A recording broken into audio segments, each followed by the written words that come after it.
The steps of a good man are ordered by the Lord, and he delights in his way. Psalm 37:23, KJV, there is a longing deep within every human heart to know why we are here. We were not placed on this earth by accident. We were not created to simply exist for a few decades and then disappear into the dust of time. God placed you here with a purpose. He wove you together in your mother's womb with a design, a calling, and a plan. The tragedy is that so many live their lives chasing shadows, building dreams on sand, never finding the reason they were born. But it does not have to be that way. God's purpose for your life is not hidden like a cruel riddle. It is revealed to those who seek Him with a sincere heart. To walk in God's purpose, you must first surrender your own. You cannot cling to your plans and expect God to bless them if they were never His in the first place. We must come to a place where we lay down our ambitions, our dreams, our desires at the foot of the cross and say, Lord, not my will but yours be done. True freedom is not found in doing whatever we want. True freedom is found in doing what God designed us to do. The bird is most free when it flies. The fish is most free when it swims. And the child of God is most free when walking in the purpose for which they were created. But how do we find it? How do we know the path God has laid before us? It begins with seeking Him, not answers. Too often we want a roadmap, but God gives us a relationship. He does not hand us a blueprint and leave us to figure it out. He says, walk with me, trust me. When you seek the Lord with all your heart, He will guide you step by step. He does not reveal the entire journey at once, because if He did, we would either run ahead of Him or run away in fear. He shows us just enough to take the next step, and He asks us to trust Him with the rest. God's purpose is never about making our name great.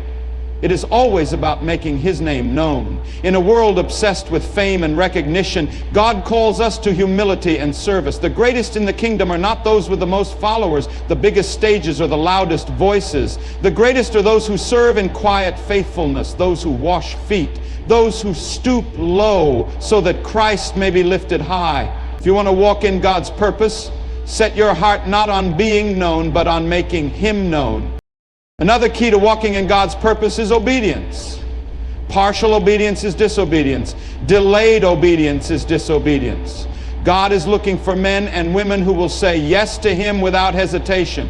When He calls, will you answer? When He says go, will you move? Or will you sit and wait until it feels comfortable, until it makes sense, until the risk is gone? Faith always requires a step into the unknown. Abraham left his homeland without knowing where he was going. Moses stood before Pharaoh without knowing how it would all end. Mary said yes to carrying the Savior without knowing the cost. They did not wait for every question to be answered. They trusted the one who called them. Walking in God's purpose also means embracing seasons of preparation. We live in a culture that wants everything instantly, but God is not in a hurry. He took 40 years to prepare Moses.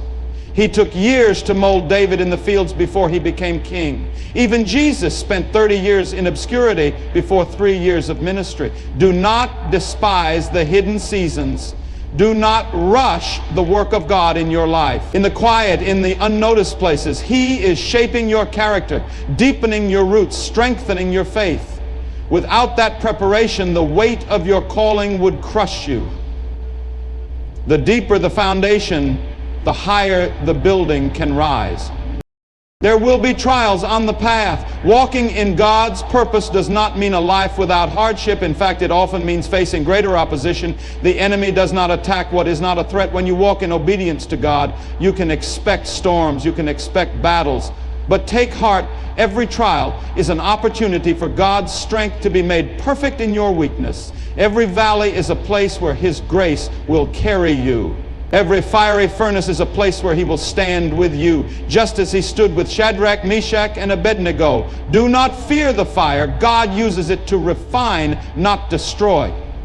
Walking in God's purpose also means living for eternity, not for the applause of men.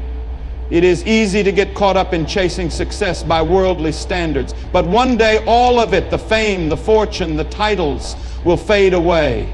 Only what is done for Christ will last. Live with the end in mind. Picture standing before the throne of God, hearing him say, "Well done, good and faithful servant." That is the reward worth living for. That is the prize worth running toward. We must also remember that walking in God's purpose is not about perfection. It is about direction. You will stumble. You will make mistakes. There will be days when you wonder if you are even on the right path. But God is not looking for perfect performance. He is looking for hearts that are fully his. When you fall, get back up. When you fail, run back to him.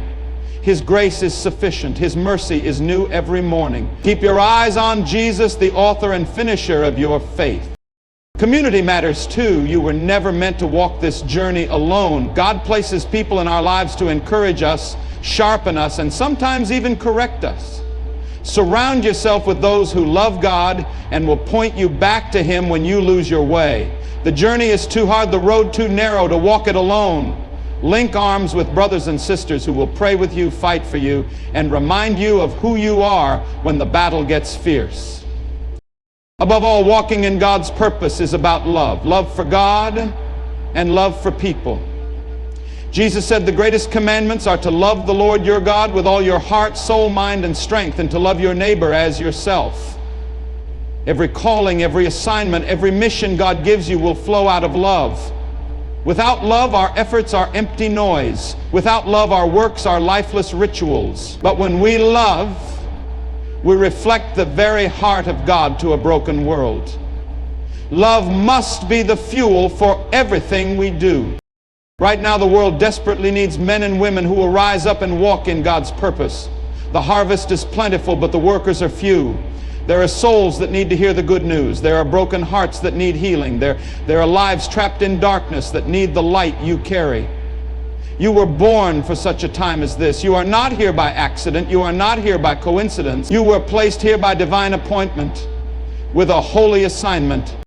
So today I ask you, will you answer the call? Will you step into the purpose God has for your life? Will you say yes even when it costs you? Will you trust him even when the road is hard? Will you follow him even when you do not see the whole picture? The greatest adventure you will ever know is found in walking with God, in living for his glory, in fulfilling the reason you were placed on this earth. Do not waste your life chasing things that will not matter in the end. Chase him. Chase his purpose. And you will find joy, peace, and fulfillment that this world could never offer. The invitation stands before you now. God is calling. Will you walk in his purpose for your life?